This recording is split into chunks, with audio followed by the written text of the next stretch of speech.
ملاقات نماینده حکومت جمهوری تاجیکستان پرزیدنت اکادمی ملی علم‌های جمهوری تاجیکستان فرهاد رحیمی با فعالان شهر دیهات پنجگین در تالار خردی مقامات اجرای حکم دولت شهر برگزار گردید که آن را با سخن مقدمه رئیس شهر خالقزاده عبدالخالق افتتاح نمود. بعدا فرهاد رحیمی از خصوص آمادگی و 30 سالگی استقلالیت دولت جمهوری تاجیکستان سخن راند. تاکید داشت که در شهر دیهات پنجگین کارهای سازندگی و بنیادکاری ادامه دارند و این تردد و عزم تلاش میتواند دلیل باشد که پنجگینیان این سنی فرخنده را سزاوار استقبال میگیرند. برابر این فرهاد رحیمی از خصوص خلاصه پیشگویی‌های متخصصان سطح جهانی و همزمان پرزیدنت کشور محترم امان الرحمن بابت دشوارترین سال از لحاظ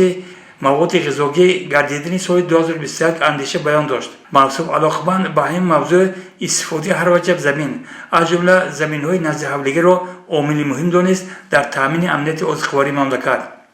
فرهاد رحیمی مسئله تامین سایر کشاورزی را با آب پالیزی عامل مهم دانست در رویاندن حاصل دلخواه. به همین خاطر گفت باید فعالیت کانال پایگاهی آبرسانی زیر نظارت جدی قرار داشته باشد. در ادامه سخنرانی فرهاد رحیمی اراده خود را از پیشنهاد معلومات‌های آماری ناصحیح، بی‌طرفی به بعضی ممنوعگاه‌های تاریخی از جمله پنجگین قدیم، از گردش کشاورزی بیرون ماندن قسمت زمین‌ها، کم فعالیتی در بنیاد کارگاه‌های صنعتی، سست جریان داشتن دعوت بهاری،